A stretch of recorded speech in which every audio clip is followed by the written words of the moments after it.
Amigas e amigos, Base 1 Cast, mais um episódio. Estamos começando mais um episódio com um assunto que ele é super interessante e que diz respeito à nossa transformação, né, como indivíduos.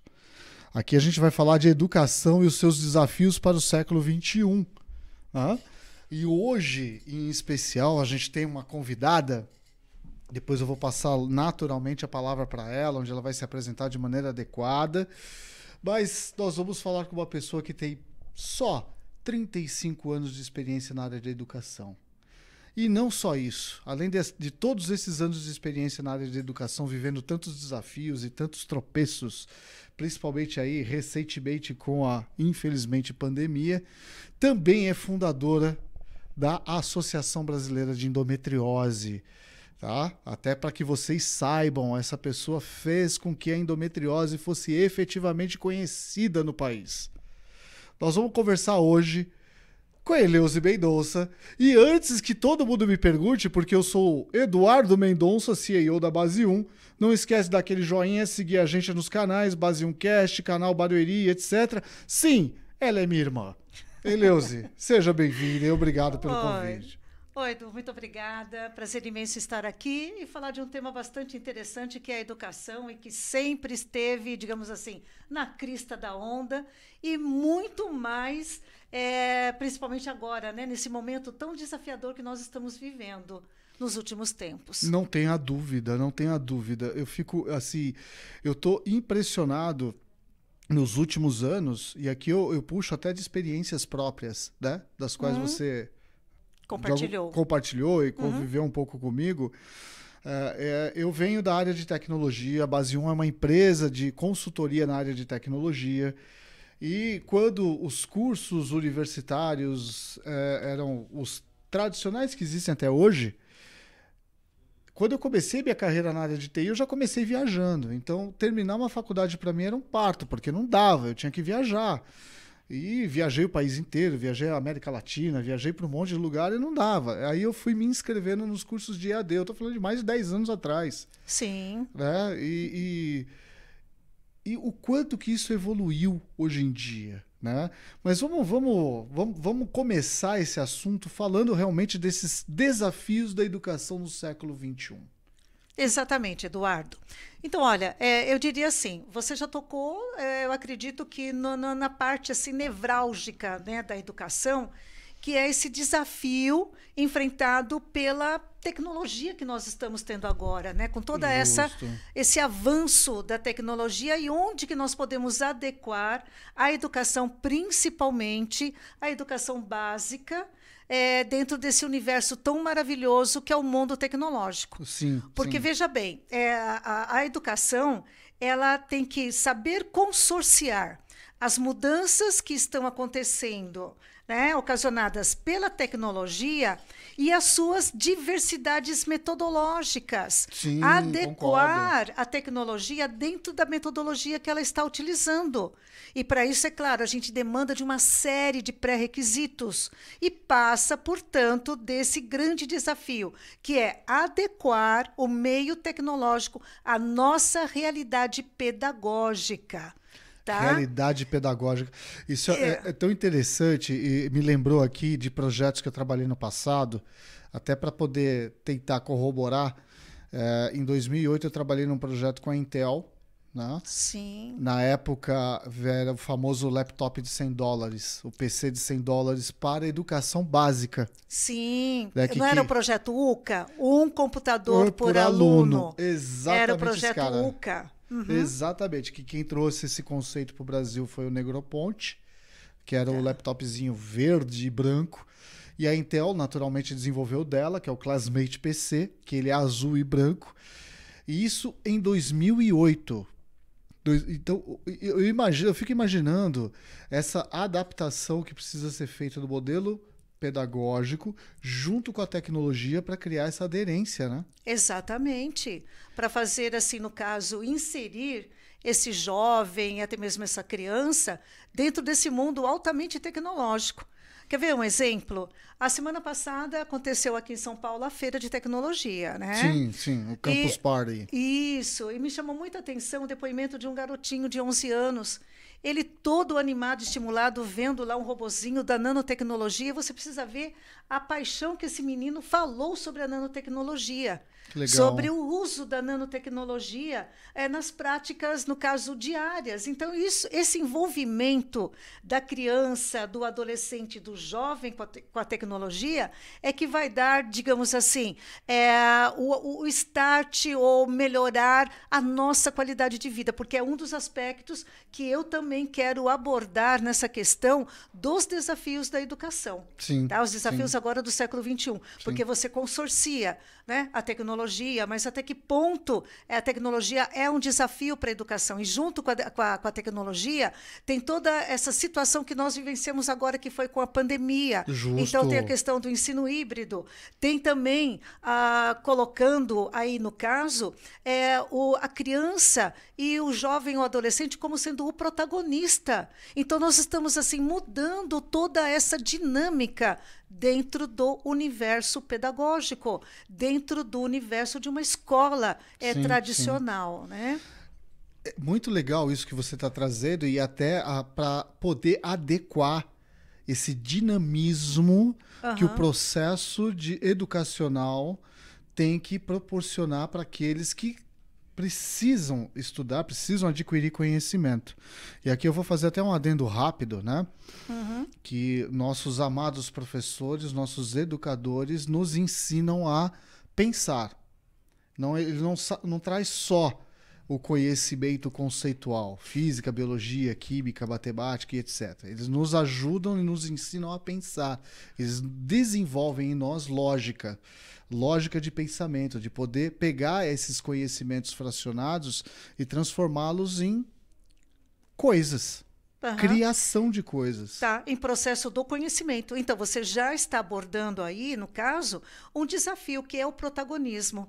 Boa. Então, essa questão aí ela é muito debatida atualmente, que é justamente assim, incentivar o protagonismo no jovem. E de que forma que você incentiva o protagonismo do jovem? O professor sendo o mediador, sendo o facilitador, aquele que estimula a criança e o jovem a buscar o conhecimento.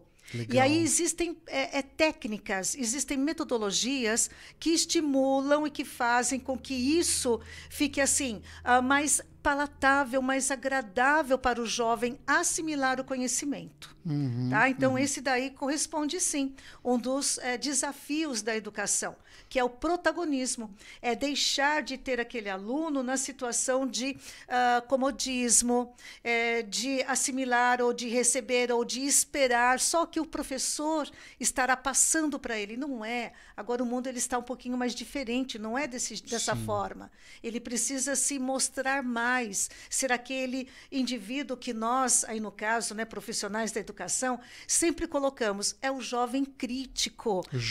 Crítico. É aquele indivíduo que vai, no caso, se posicionar na sua comunidade, na sociedade, e ser mais, portanto, atuante e participativo. Então, está aí o papel do protagonismo, tanto juvenil quanto no adolescente.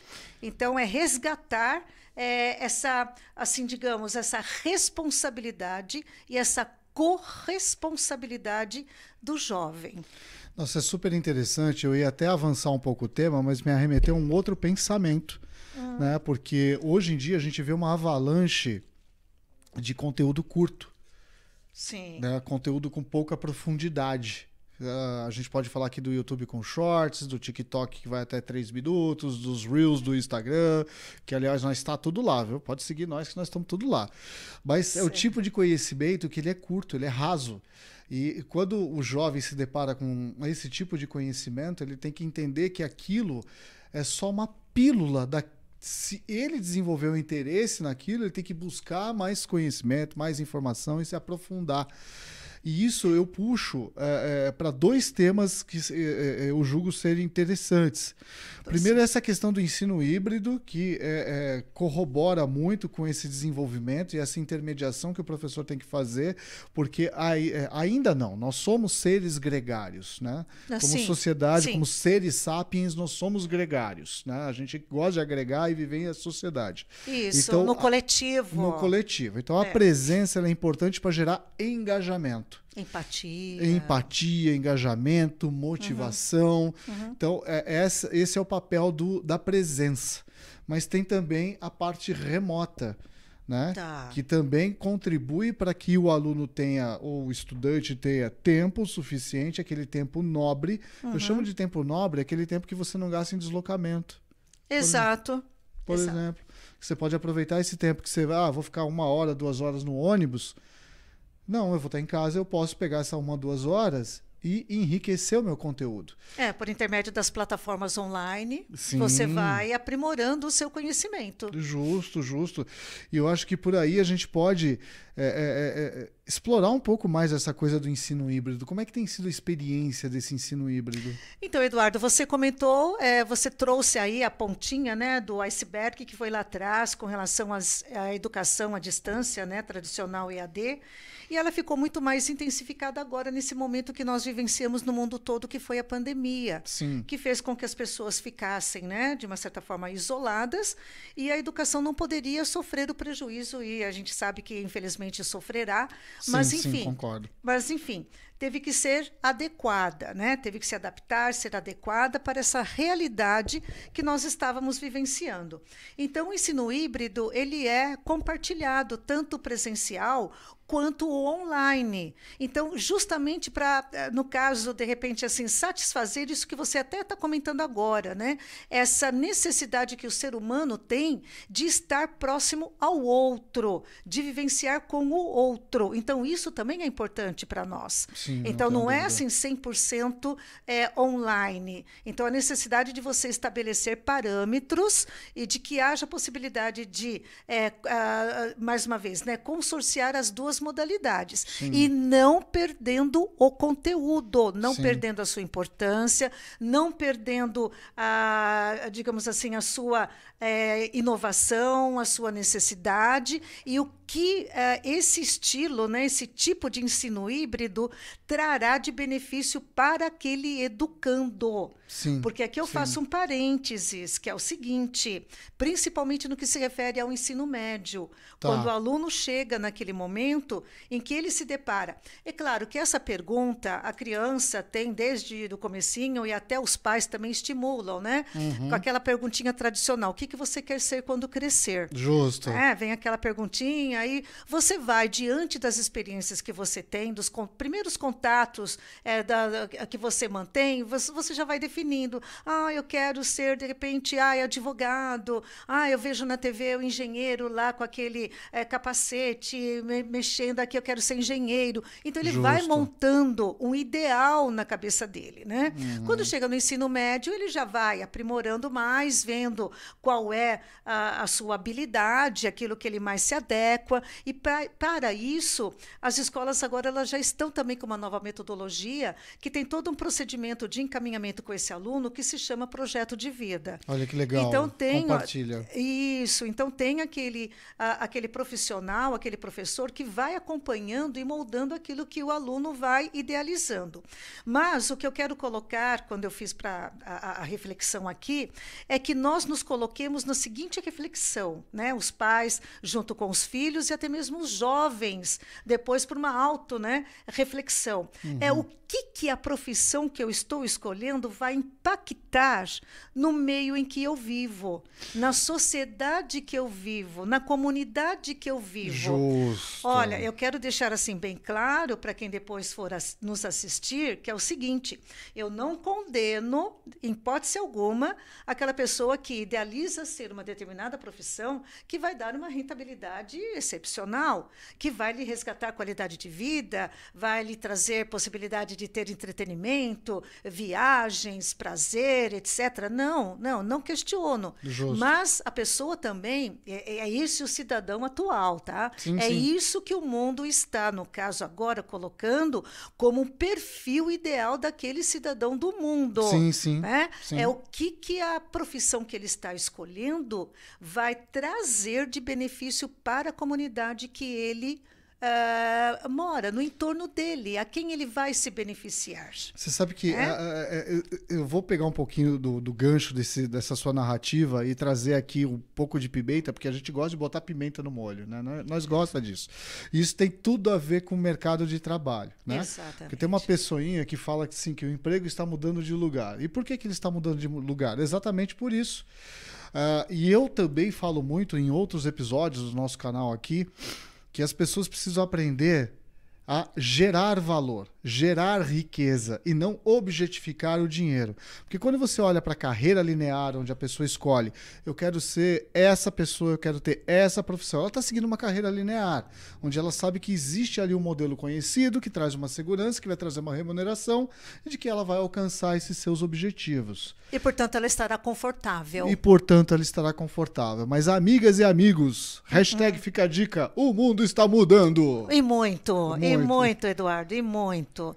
Tanto é que basta ver aí o que nós estamos enfrentando, né? O desafio da pandemia, a questão aí do meio ambiente. Sim. E agora o mundo é um só. Tanto é que a proposta agora de novas metodologias e novos modelos educacionais é para entender que você não tem mais assim os continentes. A Terra é uma só. É uma só. É uma só. Então, de repente, se o indivíduo lá que não acordou muito bem naquele dia, ele aperta um botão e acaba com o mundo todo.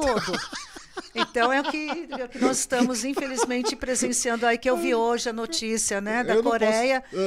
Então, já tem lá os testes, e hoje foi apresentada uma situação da qual o alcance, né, do míssil para atravessar aí o oceano. Então, veja, todos estamos na mesma situação. Exato. Então, que tal salvar efetivamente esse planeta? Não é nada de ideologia, não é nada de ilusionismo e de pensar, nossa, né, não. Nós temos sim que salvar onde nós vivemos, porque não tem planeta B, não tem planeta B. O planeta que tem é esse aqui, né? Tomara que agora com essa nave que foi liberada recentemente, né? Ontem, antes de ontem, não sei, ela abra a possibilidade de nós habitarmos outros mundos, mas por enquanto não tem planeta B. O único planeta que nós temos é esse, vamos salvá-lo. Né? Eu diria para você o seguinte, né? E isso naturalmente está muito conectado com a educação e os desafios da educação para este século ainda, porque essa ideia de planeta B, ela pode até acontecer, mas eu não tenho esperança de ver isso em vida.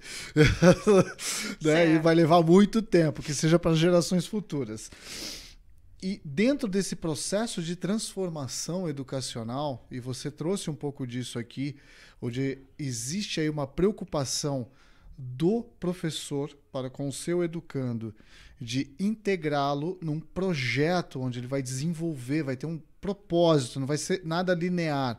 De novo, me arremeteu aos projetos educacionais que eu trabalhei no passado, onde deve existir até hoje, eu não sei se existe, se não existe, mas era uma fundação que, inclusive, lá em 2007, 2008, ela recebia dinheiro, investimento das grandes big techs hoje, das grandes empresas de tecnologia, Microsoft, Oracle e etc., Intel, que é o ensino por mosaico.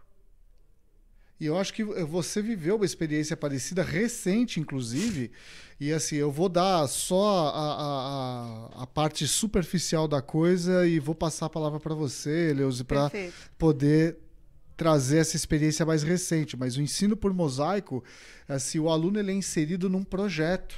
Sim. Os projetos que a gente pode desenvolver são esses aqui. Você vai construir esse tablet. Né? Inclusive aqui até fazendo um paralelo, né, de tecnologia com tablet, com a nossa amiga Eleuze usando as anotações em papel, que inclusive é ecológico porque ela usa frente e verso. Mas, exato, ecologicamente correta. Boa. Mas o aluno quer desenvolver esse tablet. Tudo bem, eu estou exagerando aqui na minha proposta. Sim, no seu exemplo. Seu exemplo. Mas todas as competências conhecidas hoje de conhecimento precisam ser aplicadas para se desenvolver um tablet. Então, esse aluno ele vai ser inserido em competências matemáticas, físicas, químicas, porque a tela do tablet tem lá os seus LEDs, os seus eletrônicas, ou seja, físicas e matemáticas, dentre tantas outras competências que vai permitir ele desenvolver esse produto, que é o ensino por mosaico, porque muitas vezes o conteúdo que ele precisa para desenvolver o tecladinho do tablet não está, por exemplo, na quarta, quinta série. Olha a quinta série que não sai de mim. Tá vendo? Tá na oitava série, tá no ensino médio. Ou seja, de repente uma criança de, sei lá, 14, 15 anos, de 13 anos, vai começar a passar a ter conhecimento, vai passar a ser ensinada com conhecimentos que hoje, no modelo atual, seriam aplicados no ensino médio. Faz sentido isso? Sim, Eduardo, faz todo sentido. E eu vou te dizer o seguinte, bom, eu vou trazer aqui o exemplo, né, da Finlândia, que trabalha com essa metodologia que você está colocando aqui agora, né? Uhum. Eles colocam um tema no começo do ano e naquele tema eles vão desenvolvendo todas as habilidades relativas àquele tema que foi escolhido. Olha que legal. Então, por exemplo, foi o último que eu vi, era sobre economia da União Europeia. Ainda a União Europeia, né, estava muito forte, né, na época. Então, o que eles iriam avaliar dentro do tema economia?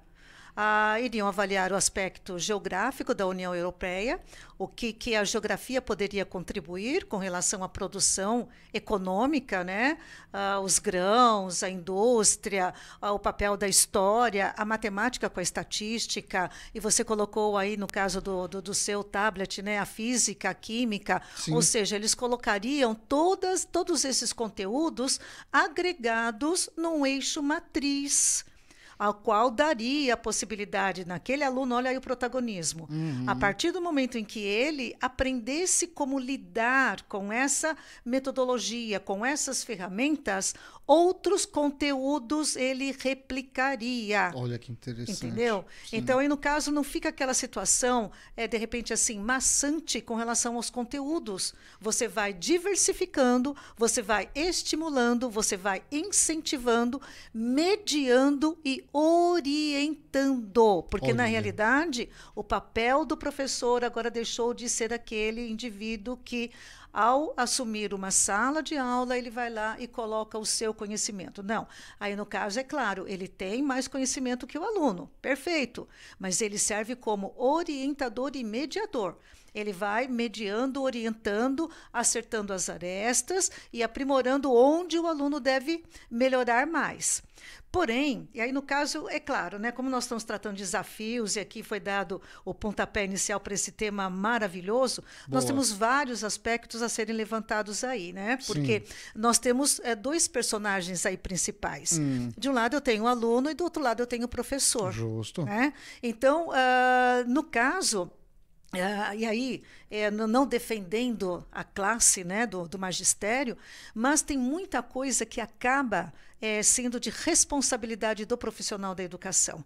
Então, se ao mesmo tempo que eu penso com carinho naquele educando, naquele aluno, que eu quero transformá-lo no protagonista, que eu quero que ele saia da educação básica, dominando o conhecimento, tendo as ferramentas necessárias para que ele possa desenvolver uma boa carreira, tendo sucesso, pensando no mundo ideal, na sociedade, etc., eu também tenho que pensar nesse profissional. Justo. Nesse profissional que precisa ser, no caso, preparado, aprimorado, ter mais tempo para que ele possa se dedicar ao conteúdo que ele vai trabalhar. Sim. Então, ainda o sistema, principalmente aqui para nós, ainda não está muito bem afinado no que se refere a isso. Então, esse também é um outro desafio aqui para nós.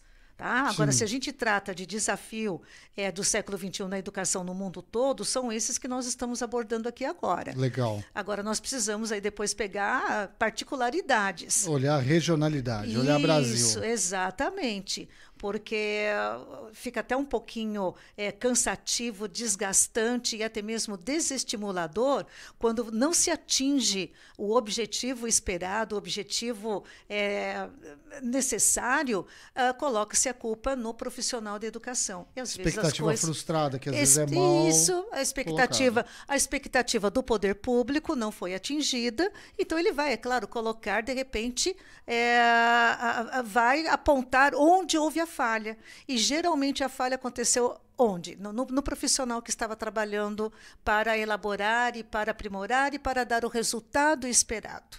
Então isso daí é um outro assunto. Eu só queria colocar, porque de repente a gente coloca, olha, é tudo lindo, divino, maravilhoso, olha como as coisas estão acontecendo, porém nós enfrentamos ainda alguns gargalos que precisam ser solucionados, amenizados, para que o processo caminhe. Como eu estava falando aí no caso, você comentou sobre os mosaicos, e essa é uma proposta, se adequa, né, está dentro da dinâmica do ensino integral. Então, o ensino integral, ele acaba trabalhando também com casos. Né? Cada disciplina lá tem um caso a ser tratado, e aquele caso é visto dentro da sua amplitude. Então, não é mais focado pura e simplesmente aquele tema dentro de um universo limitado. Ele é colocado no universo maior. Deixa eu dar o exemplo. Posso dar um exemplo? Claro, à vontade. Perfeito. Então, vamos lá pegar um fato que aconteceu em 1986, que foi o acidente de Chernobyl, tá? Que foi um desastre total. E vamos agora pegar 2 desastres que nós tivemos aqui no Brasil, que foram de Mariana e de Brumadinho. Mas o que tem a ver lá na Ucrânia e aqui, de repente, em Minas Gerais? Não, tem tudo a ver. Tem tudo a ver porque foram episódios, assim, inesperados. Aliás, a tecnologia está aí, por isso que eu digo que a importância da tecnologia, né? Justo. Então, no caso, aconteceram, e veja as consequências que esses acidentes acabaram trazendo, não só para o meio ambiente, mas para a economia, para as pessoas, para o estilo de vida, para a saúde mental, para a saúde física, para a economia da região, para tudo. Então, veja o impacto que esses acidentes trouxeram. Então, não é assim, só gravar, aconteceu tal, foi nesse local, então não veja a dinâmica e a proporção que esses episódios ocorreram. Como, por exemplo, o Chernobyl, praticamente assim pegou a Europa toda por uma questão da rotação da Terra. Mas como rotação da Terra e translação da Terra? Claro, a Terra gira, e pelo fato dela girar, houve movimento ali nas correntes de vento e que acabaram levando os elementos poluentes para outros países. Exato. Então, o estudante, né, ele precisa entender isso dentro de um universo maior, partir do seu foco ali local e extrapolar para o universo maior. Justo. E por isso que aí vem a questão do ser cidadão, que é a tal da sociedade 5.0, né, que coloca o indivíduo como sendo, ele não é mais só assim, é brasileiro, é chinês, é japonês, é europeu, é americano. Não, ele é cidadão do mundo. Então é isso que está sendo colocado agora. E a sociedade 5.0 é aquela que tem como base a tecnologia. Então você pode estar perguntando, nossa, se é a sociedade 5.0, então significa que eu tive a 1, a 2, a 3 e a 4. Sim, nós tivemos a 1, a 2, a 3 e a 4. E agora nós temos na quinta. Mas isso eu só estou pegando pelo seguinte, porque a sociedade 5.0, eu vejo assim como o projeto mais maravilhoso que tem. Ele é muito amplo, ele trata a educação de uma forma completa, ela não é mais segmentada, ela não é mais estagnada, ela é muito dinâmica, ela é muito ativa. E aqui eu emendo com uma reflexão que eu diria o seguinte, até um exercício aqui mental, né? Claro. Tem uma frase, né, no caso que eu sempre usei nas minhas aulas, né, de pós-graduação, que era o seguinte, eu pedia para os meus alunos completarem a frase, né? A educação... Complete a frase. Complete a frase. Olha aí, perguntinha básica, né? De toda a provinha aí inicial, né? Complete a frase. A educação é a... E eu pedia para eles completarem. Então, vinham assim os adjetivos assim, os mais inusitados. E eu chegava assim e falava, olha... tal qual a solução, né, de um problema matemático, né, a ordem dos fatores não vai alterar o produto. Então, qual é a palavrinha que completa? Porque se você inverter, a frase não perderá o seu sentido, ela continuará tendo o seu sentido. Aí eles demoravam um pouquinho, e se tinha alguém ali da área de matemática, né? Eu aqui, inadvertidamente, né, no meu clamor aqui da explicação, acabei falando a palavra, mas a palavra é solução. Solução. Então, a educação é a solução. Inverta. A solução é a educação. E eu acho que esse movimento que está acontecendo já há algum tempo e acelerado pela pandemia, naturalmente, que fez com que a adoção da tecnologia fosse feita de maneira muito rápida, até para que não perdesse um pouco desse conteúdo educacional, desse conhecimento, fez com que realmente a educação começasse a se mover, né? Sair do seu lugar original. Né? E até dentro da sua narrativa eu estava pensando aqui. E até puxei rapidamente aqui na internet sobre Sociedade 5.0, porque a indústria 4.0 já está desatualizada, viu? Porque a gente já está na Sociedade 5.0. Eu acho isso sensacional. Eu acho isso sensacional, de verdade. Que esse processo de transformação significa dizer o quanto que as pessoas estão aceitando, adquirindo conhecimento e se adaptando. E eu venho falando de maneira até bastante recorrente. A nossa capacidade de adaptação vai ser colocada à prova nos próximos anos. Sim. Porque o ser humano ele é altamente adaptável. E aí, sei lá, eu não sei se eu posso dar os méritos para Darwin, que é a teoria da evolução. Cara, é assim, Nenê, se você não se adaptar, só lamento. E o que é se adaptar? Né? E dentro desse tema educacional, as pessoas têm que entender que elas nunca vão parar de estudar. É o Long Life Learned. É esse termo americano que é estudar a vida inteira. Você vai estudar a vida toda, não tem jeito. E aí eu posso entrar aqui com outros pensamentos de outros escritores, né, do profissional generalista ou daquele que tem uma matriz de conhecimento, mas que deriva para outros em razão do projeto que ele está desenvolvendo. Tem uma série de coisas associadas a isso. Mas pegando tudo isso, me arremeteu a um outro pensamento também, que é essa adaptabilidade da estrutura governamental e poder trazer essa velocidade para a educação. E eu digo isso para você pelo seguinte, Eleuze, a tecnologia está aí. Existem diversas plataformas educacionais hoje. Empresas, as Big Techs hoje, falando de tecnologia da informação, porque aqui vale a pena esclarecer que tecnologia ela é aplicada em diversos setores. Né? Não é só da informação, mas em diversos setores. Quando você desenvolve um caminhão, você está aplicando tecnologia da área de engenharia para desenvolver aquele caminhão. Sim. Então, às vezes as pessoas elas tendem a falar, não, você trabalha com o quê? Tecnologia, então você trabalha com computador, é isso. Não, não é. Se eu trabalho com tecnologia, eu posso ser um engenheiro. Eu posso ser um advogado, eu posso ser um médico. Eu estou trabalhando com tecnologia na área médica.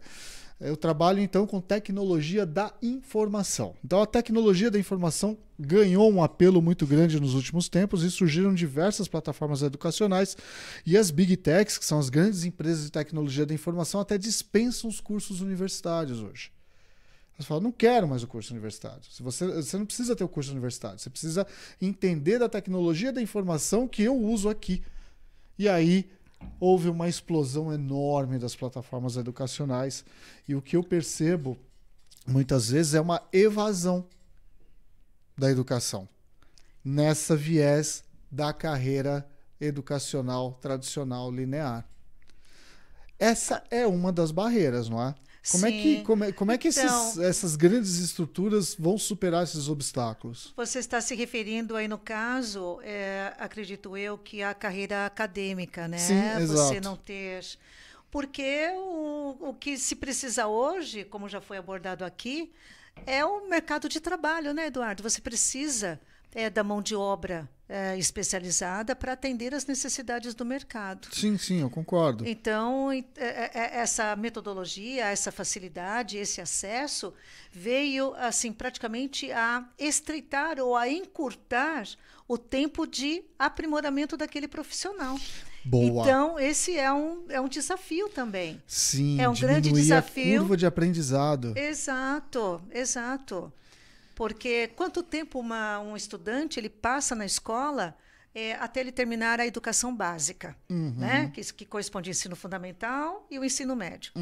Aí depois ele parte para o ensino, não digo profissionalizante, mas para a faculdade. Justo. Então tem aqueles que querem, digamos assim, literalmente encurtar, ir por uma via, por um caminho que lhe dê possibilidade de um acesso mais rápido a atingir o seu objetivo, que é ter a sua liberdade financeira, porque a gente está trabalhando aqui de pessoas que querem qualidade de vida, que precisam sobreviver. Sim, sim. Então é outro aspecto que a gente precisa também, dentro aí da questão educacional, pensar. Com certeza. Pensar em relação a isso, que é adequar e aprimorar cada vez mais a mão de obra. Né? A gente tem aí as experiências, não, né? Aqueles que trabalharam para aprimorar essa mão de obra qualificada. Mas aí tem outra questão que a gente esbarra em outros pré-requisitos. Mas, enfim, isso que você está dizendo é uma situação muito complicada mesmo, porque, na média, o aluno, no início, ele passa uns 12 anos na escola. Sim, né? sim. Praticamente assim, uns 12 anos na escola. E isso, para uma família, acaba gerando um certo impacto no que se refere ao orçamento. Justo, concordo. Então, nós precisamos, aí, no caso, ter esse viés que entraria na questão dos cursos técnicos. Mais uma vez, a questão aí, olha aí, da tecnologia, sim, justo. Aprimorar essa mão de obra. E aí tem as FATECs, né, os Senais. Isso tem contribuído, tem ajudado muito para melhorar até mesmo o nosso aprimoramento dentro de um ranking mundial no que se refere à produção de produtos extremamente qualificados e de boa qualidade. Justo. E que venham a ser altamente competitivos. Sim. E por isso é que passa por um processo seletivo, né, de aprimoramento daquela mão de obra. Mas a gente volta na questão original. O que isso que eu estou fazendo vai impactar na comunidade que eu moro, na sociedade que eu pertenço. A gente estava no macro e vai para o micro agora. Muito legal isso. A gente não pode perder esse foco. Sim. Sempre ter isso como foco. Né? Gerar valor para aquele meio que eu estou vivendo. E nós sabemos que tudo é energia. Então, tudo aquilo que você produz, tudo aquilo que você faz, ele acaba retornando para você de uma forma positiva. Então, ele vem automaticamente. Como fruto, como resultado daquele esforço que você teve. E você colocou com relação a essas plataformas, esses streamings que são rapidinhos e que são assim de conteúdo rápido. Sim. É um outro desafio que nós enfrentamos dentro do ambiente escolar. Sim. Porque quando eu penso naquele indivíduo, naquele jovem, como sendo um jovem crítico, que saiba argumentar, sim, isso é que importante. Saiba justificar, porque não adianta você dizer, eu gosto disso. Você tem que justificar quais são as razões que te levam a, de repente, apoiar determinadas ações. Sim. E para isso a gente precisa quebrar essa grande barreira, que é essa dependência que se criou, né, com relação à própria tecnologia. Se por um lado, olha só como a coisa é dicotômica, se por um lado eu quero agregar a tecnologia na educação, por outro lado eu tenho que fazer o jovem entender que a tecnologia também, não que ela não seja tudo, ela é tudo, mas ele precisa ter um outro olhar diferenciado, uma boa leitura, procurar diversificar as fontes de onde ele obtém o conhecimento. E não ficar somente centrado naquele celular 24 horas por dia e perdido nas coisas que ele está navegando. Precisa ter foco, precisa ter orientação, precisa ter mediação. Mediação. E aí entra o papel do educador, do professor. Papel do educador, exatamente, para orientar, para fazer com que ele busque material de credibilidade, de confiabilidade, para que ele possa montar o juízo de valor dele. para que ele tenha argumento, para que ele consiga manter um diálogo. Porque o que acontece na maioria das vezes é que hoje as pessoas não conseguem sustentar um diálogo. E por que não conseguem sustentar? Por falta de conhecimento, de repente, naquele assunto. E por quê? Porque não buscou, não foi em busca de uma leitura. Não importa, não gosto desse, não gosto. Não, leia, procure saber o que está sendo dito por determinada pessoa, o que essa outra está pensando, para você, de repente, montar aquilo que você imagina do cenário atual. Eu não gosto do Putin. Mas por quê? O que acontece? O que ele é? O que ele representou? Quem foi ele? Vá, busque. Né? Eu sou contra a cota racial. Né? Sim. Sim, sou contra a cota racial. Mas por que você é contra a cota racial? Sim. Você já foi buscar entender o que significam as cotas raciais? Ou a quem está se beneficiando? Ou quem é beneficiado pela cota racial? Sim. Então, é buscar fundamento, buscar conteúdo para você conseguir dialogar. Hashtag fica a dica aqui importante, ó. Leiam. Ler. Busquem, uma vez você determinando o tema que você se interessou e você quer desenvolver conhecimento sobre aquele tema, vá buscar leituras, sejam elas digitais ou livros impressos, mas vá buscar, porque a leitura, você ler o livro de alguém significa que você vai estar pensando com a cabeça dessa pessoa. E isso vai te ampliar o conhecimento, vai melhorar o seu senso crítico, além de outras coisinhas, tá? Hashtag fica de passagem, vai melhorar a sua dicção, vai melhorar o seu vocabulário, vai melhorar a forma correta de você escrever um texto, vai melhorar uma série de outras coisas. Muitos benefícios. Sim. Muitos benefícios mesmo, e nós voltamos naquela questão, educação é a solução. Educação é a solução. E se eu trabalho bem uma educação, se eu oriento, se eu atuo como mediador e o aluno é o protagonista, e todas essas qualificadoras, né, com metodologias, eu melhoro a questão da saúde, da segurança. Então, todo projeto de governo, você encontra os aspirantes a algum cargo falando nessas duas áreas. Nessas três áreas. Sim, educação, saúde e segurança. Justo. Eu vejo da seguinte forma: se o foco centralizar na educação, automaticamente, como uma questão assim não é reflexiva, vai refletir. Refletiva. Refletiva, vai refletir na saúde e na segurança. Então, e essa situação de que, de repente, para manter determinados projetos sociais, você vai tirar verba da educação para dar continuidade a alguma ação social, está totalmente equivocado e está totalmente errado. Não se deve mexer na verba da educação. A educação é primordial. Sim. A educação literalmente a solução, é a base, não deve ser alterada.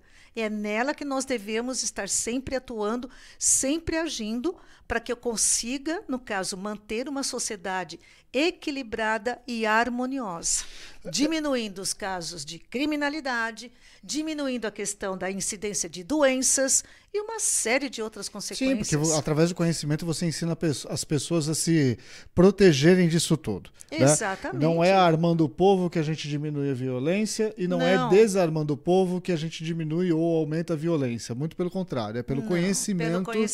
Pelo conhecimento de que aquilo pode ter um resultado ruim, porque você conhece os indicadores, você sabe como funciona, enfim. Ou se você pode... que aqui a gente entrou num tema muito polêmico, que é a questão do armamento, mas para você ter uma arma, você precisa ter muito conhecimento para poder usar. Então, tá vendo? Porque a arma é defesa, só isso, né? Já que ela existe, a pólvora foi inventada pelos chineses, a arma é defesa. Esse é o princípio básico dela.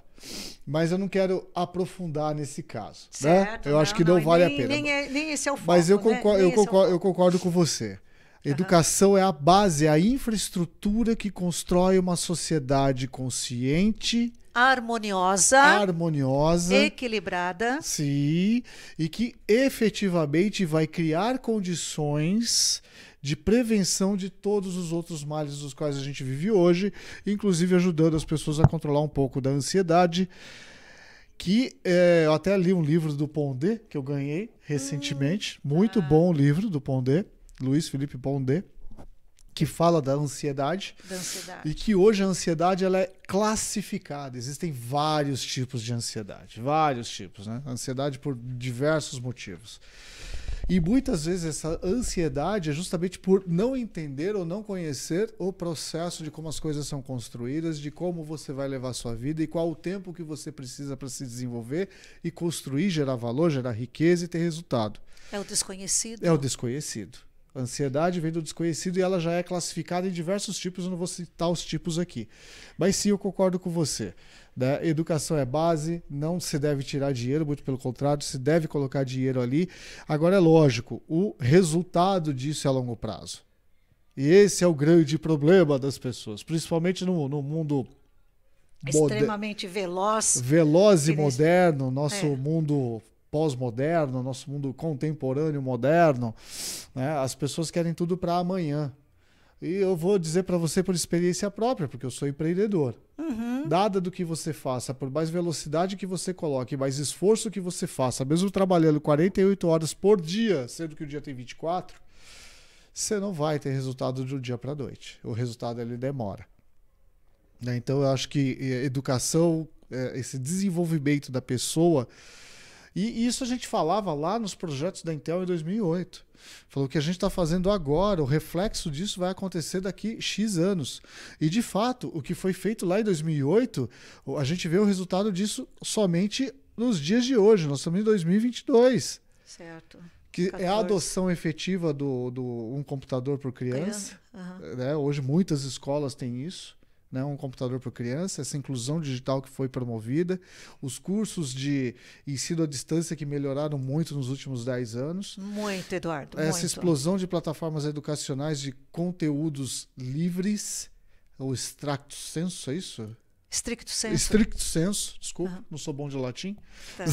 Tá. Sem crise. E eu acho que, eu acho não, pelo que eu vejo de movimento, a educação ela está passando por um processo de transformação onde todos esses conceitos ou essas experiências elas vão ter que se fundir para que isso possa ser massificado de alguma forma, porque eu acho que esse é um grande obstáculo. Porque muitas vezes a gente traz esse tipo de pensamento aqui para a nossa mesa de discussão, mas como chegar lá, na base que precisa ter esse tipo de acesso? Acho que esse é um grande desafio, né? Demais. E principalmente para alguns países que têm dimensões continentais. Aí fica, no hashtag caso, Brasil. Hashtag Brasil. Aí fica um pouquinho mais complicado. Mais complicado mesmo para você atingir a todos. Sim. Porque é isso que você falou, né? Que aí entra na questão da inclusão. Justo. Olha, é a inclusão. Justo. Que é um desafio também, né? Todos têm que estar envolvidos dentro dessa nova dinâmica. Mas de que forma? Com o Brasil com o país, né, com tantas disparidades sociais. Sim, sim. Então, esse é uma situação assim que as três esferas, né, municipal, estadual e federal, devem tomar um cuidado muito grande, porque, lamentavelmente, ainda continuamos com muitas crianças sem acesso à escola, muitas crianças não alfabetizadas. E, pasme você, até mesmo aqui no estado de São Paulo, e na cidade de São Paulo a gente ainda tem muitos casos, né, de crianças que não têm o acesso fácil à escola. Né? E isso digamos assim, para um estado mais rico da nação. Sim, eu até colocaria aqui para você uma provocação. No século XXI. Século XXI. Isso nós teríamos como sociedade aceitar? De forma alguma. De forma alguma. Veja só, a proposta para a colocação aí, né, adequando essa sociedade 5.0, porque a sociedade 4.0 foi aquela da clonagem, dos transgênicos, justo, né? Sim. Dessa quarta ou quinta, não, acho que é quarta onda da industrialização. Então, essas situações elas já são previsíveis.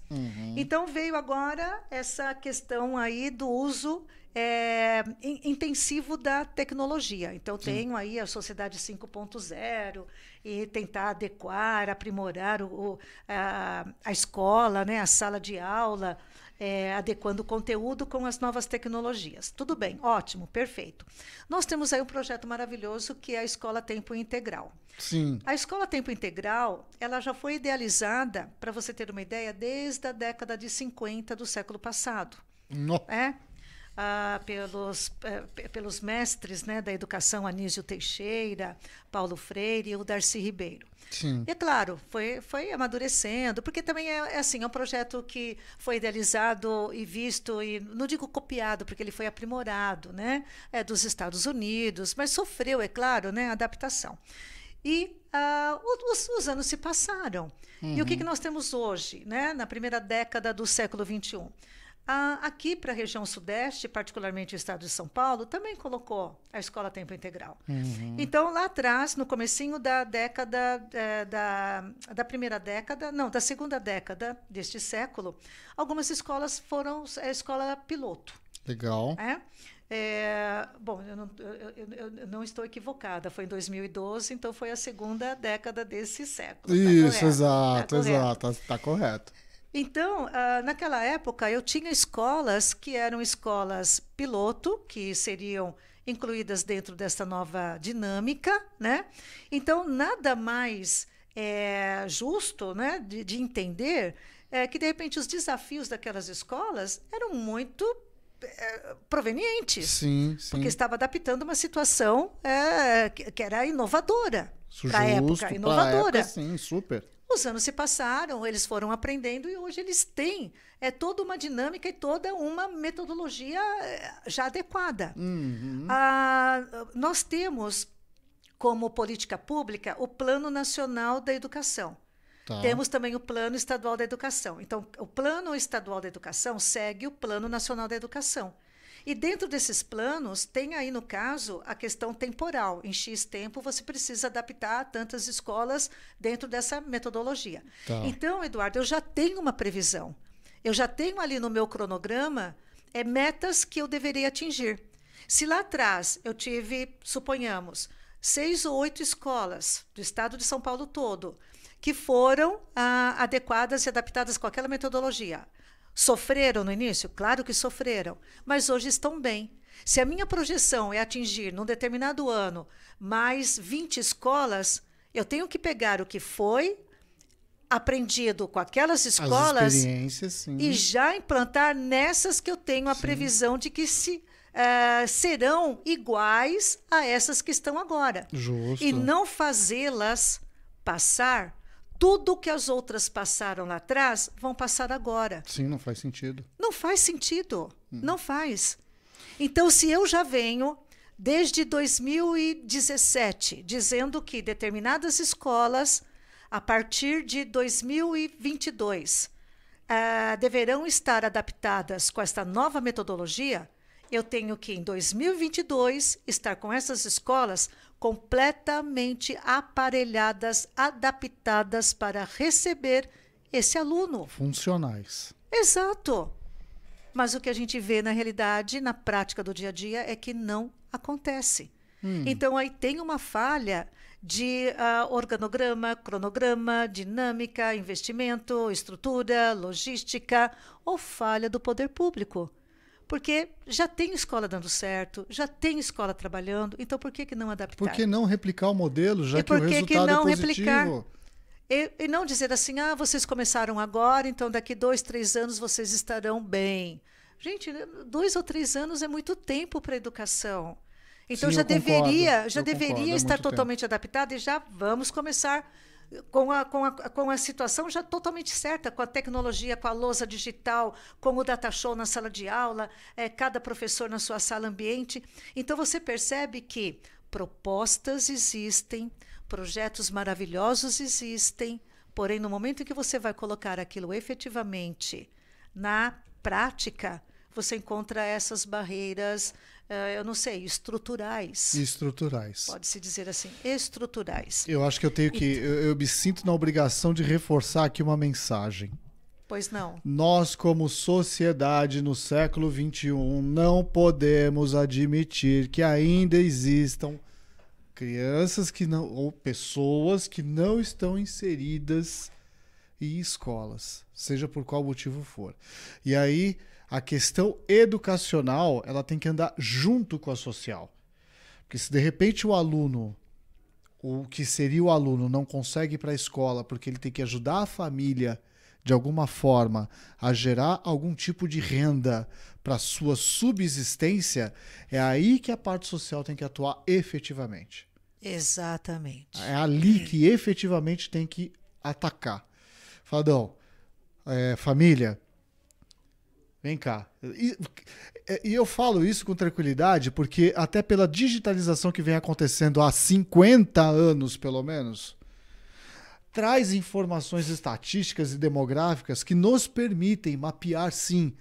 Aquela família que é de super baixa renda, tá lá na base da pirâmide. Eu vou pegar meu filho e vou botar ele para vender bala. Eu tô indo para os extremos, tá? Sim. Porque o apelo aqui é para os extremos. Vou botar ele para vender bala no farol para ajudar a trazer dinheiro para dentro de casa, então ele não vai para a escola, ele vai vender bala no farol. Pelas estatísticas, pelos números e pelas informações que nós temos hoje, é muito possível entender, falar, bom, se essa criança vai vender bala 7 dias por semana no farol, ela vai gerar uma receita de X para aquela família.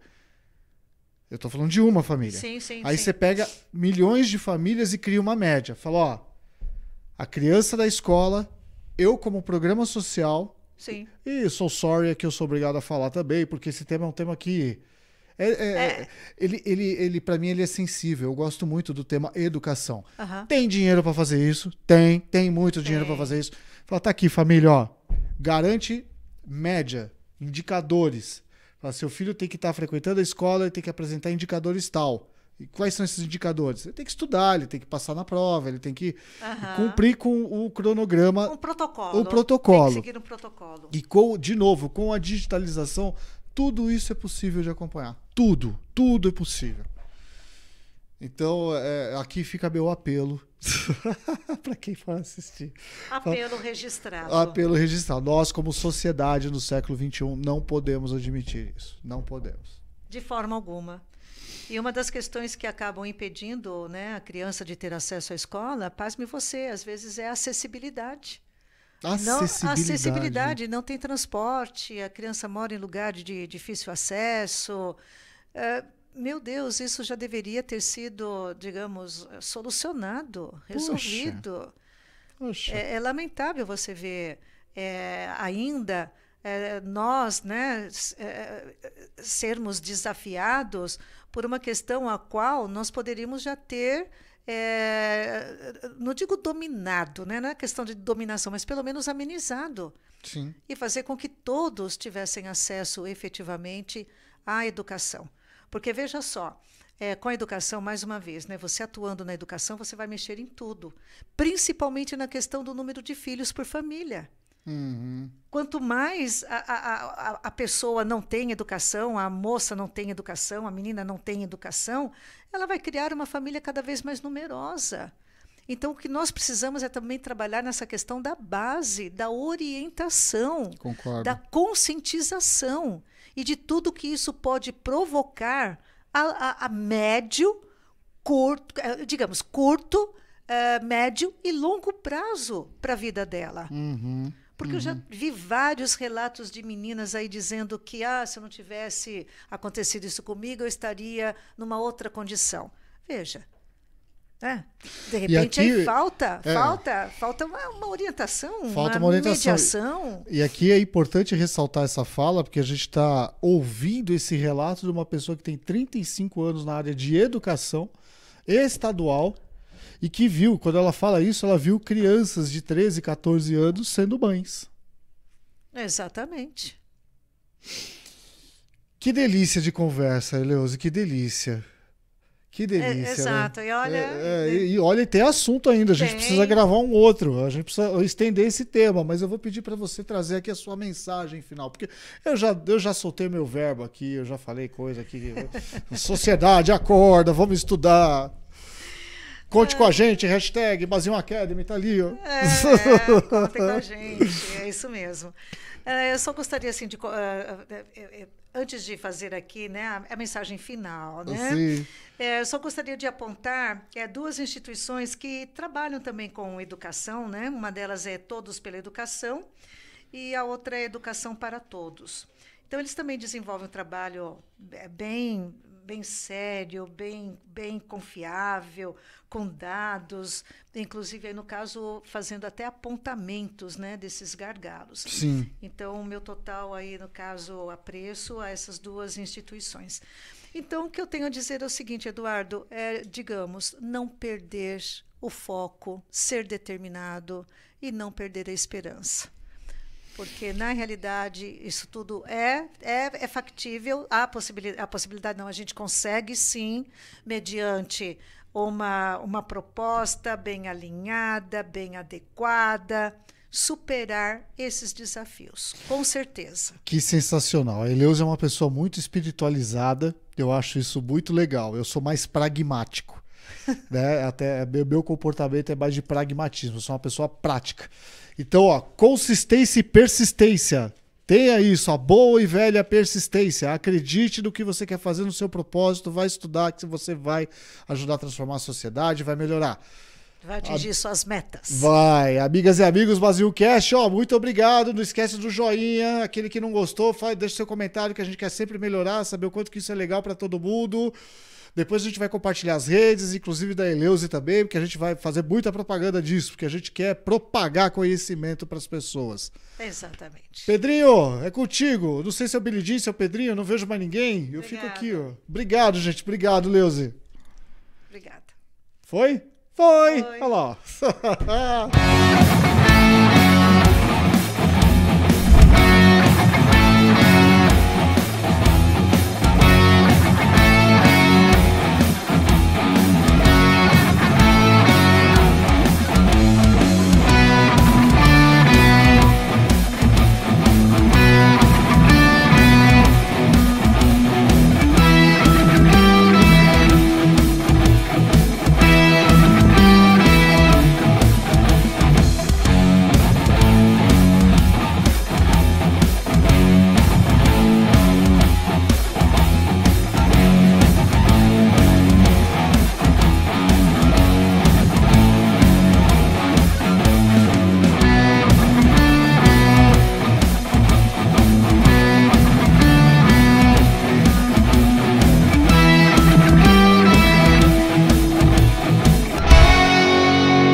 Visão Total Vistoria Veicular, empresa de vistoria credenciada pelo Detran. Vistoria de transferência, vistoria garantida, vistoria cautelar e vistoria prévia. Visão Total Vistoria Veicular, 4382-1112, 4382-1112. Visão Total Vistoria Veicular, Avenida Itaqui, número 842, no Jardim Belval, próximo ao estádio do Arena Barueri.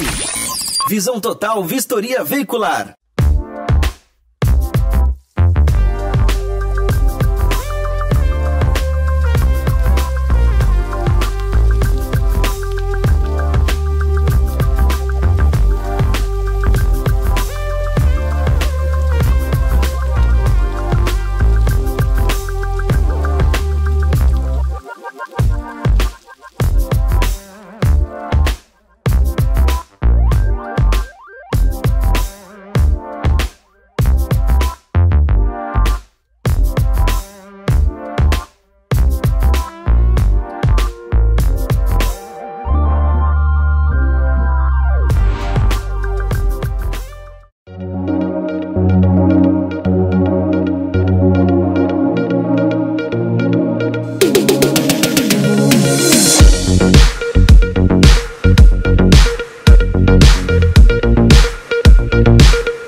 Nesse calor e vim aqui na secretaria Acer e aproveitar e já tomar o meu açaí.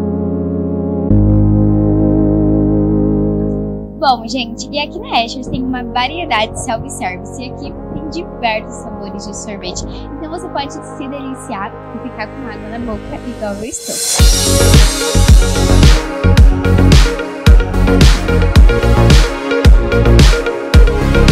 Eles ficam aqui localizados no centro do Beoval. Eu vou deixar a localização aqui na tela diretamente para vocês já virem aqui e se deliciarem igual a mim. Então fica aí, diretora Luísa, para você vir aqui na açaiteria junto com a Digital 5, viu? Que é realmente maravilhoso.